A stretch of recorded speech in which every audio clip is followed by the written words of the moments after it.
Hello students. Next we are going to an important part of this module, which is the transformed circuit. What is the main aim of this section is we have to represent the voltage current relations that we have in resistance, inductor and capacitance in the frequency domain. And why do we do this? We do this for basically solving the circuit in frequency domain. Okay, now you might be thinking, sir, already we have done these things in previous modules. We have solved Laplace based circuits. We have already solved, not Laplace based, we have already solved with respect to j omega complex analysis. We have already done. Yes, we have done. That is true. But we have not done for the case when the capacitor is already charged or the inductor is already charged.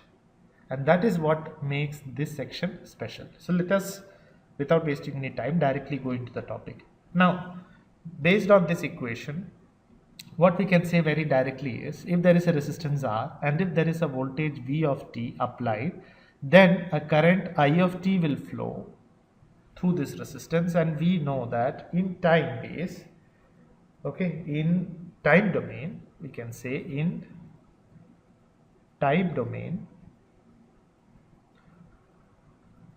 we know that V of t is going to be equal to R into I of t. Why? Because voltage across a resistance is resistance into the current flowing through it. In frequency domain, and how do we reach the frequency domain? We reach the frequency domain by Laplace transform. So in frequency domain, V of s is equal to R I of s. So it means what? It means if I have to draw the circuit in frequency domain, I will have a simple R again, and instead of voltage V of t, I will write its Laplace V of s, and instead of current I of t, I will write its Laplace I of s. That's all, a simple conversion. So what we have done here is we have basically taken from time domain, we have gone from time domain to frequency domain. How to take from time domain to frequency domain? This is how we do it. Next, let us take the case of an inductor. Okay, and let me draw it separately.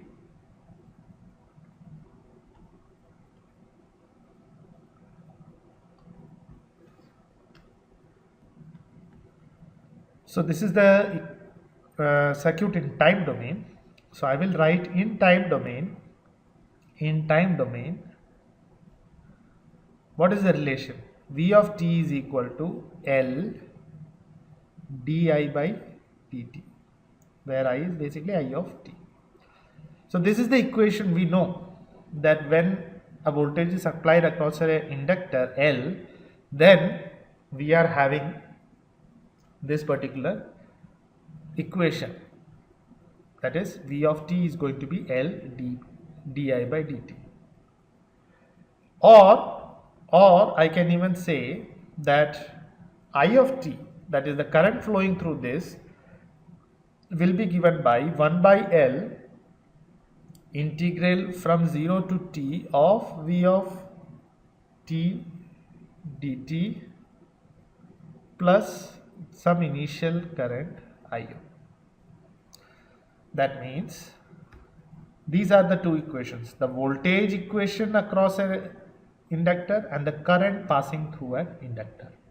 These are the two equations. In frequency domain,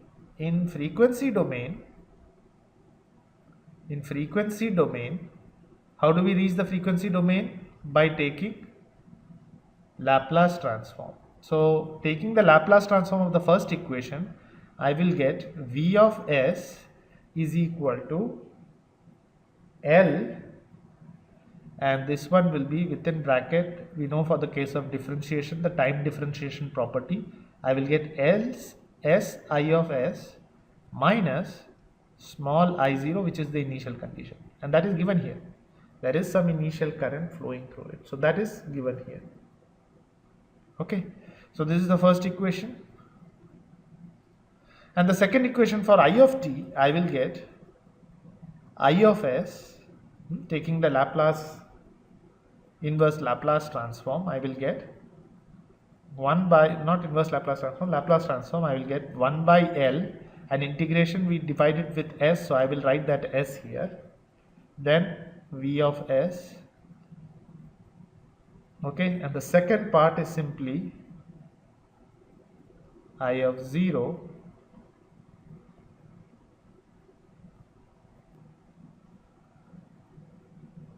by s. This is the second equation. See, you can get this equation, the second equation you can also get by rearranging equation 1. You try to rearrange equation 1 to get I of s, you will get this equation.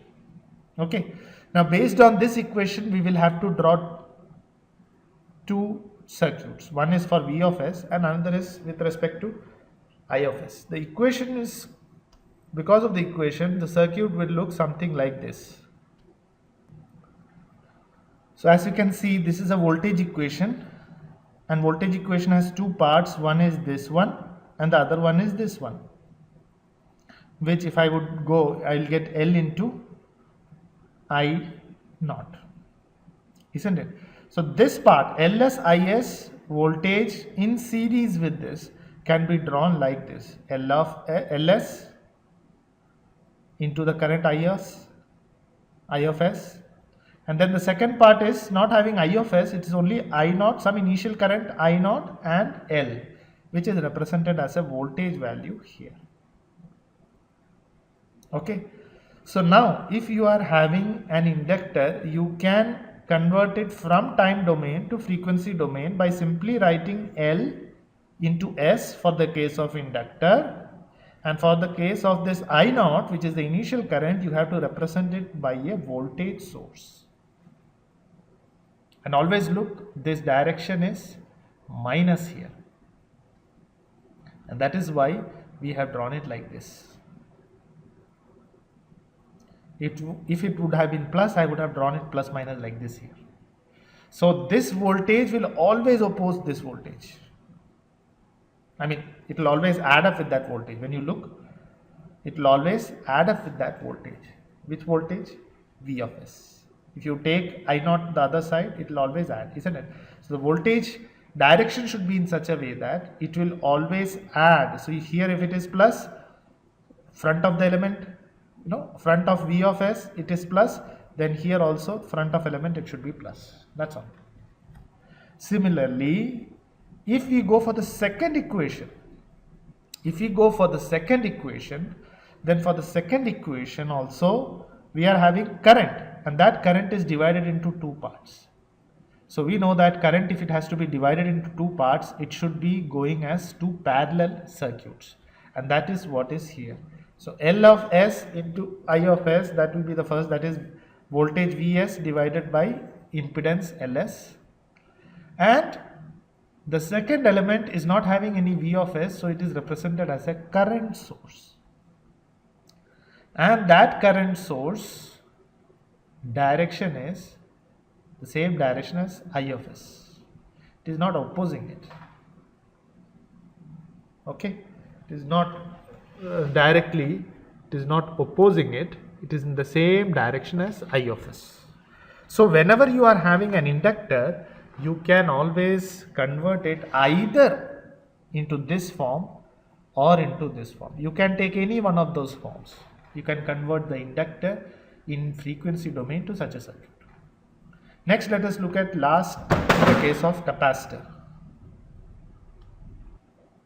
So in case of the capacitor, now in time domain, if I am going to have a capacitor like this with some initial voltage charged V0, there is some initial voltage in the capacitor already, and then you are having a voltage applied across it. Then in time domain, the equation would be v of t is equal to 1 by c integral 0 to t I of t dt v0, and the equation of current will be I of t is equal to c dv of t by dt, which in frequency domain,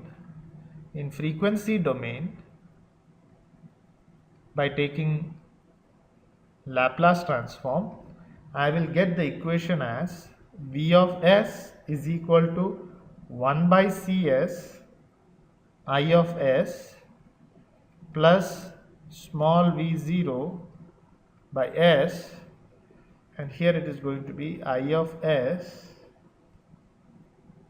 is equal to cs vs capital Vs minus c v naught. And based on these two equations, so let me say this is 3 and this is equation 4. Okay, based on these two equations, I will get the circuit as this, where we have used the equation 3 to get this circuit and equation 4 to get this circuit. Again, what is the change that is coming? The capacitance becomes 1 by cs. It becomes 1 by cs. And then because of the initial charge there, it has a voltage which is given by V naught by S, which direction is such that it opposes the original V of S.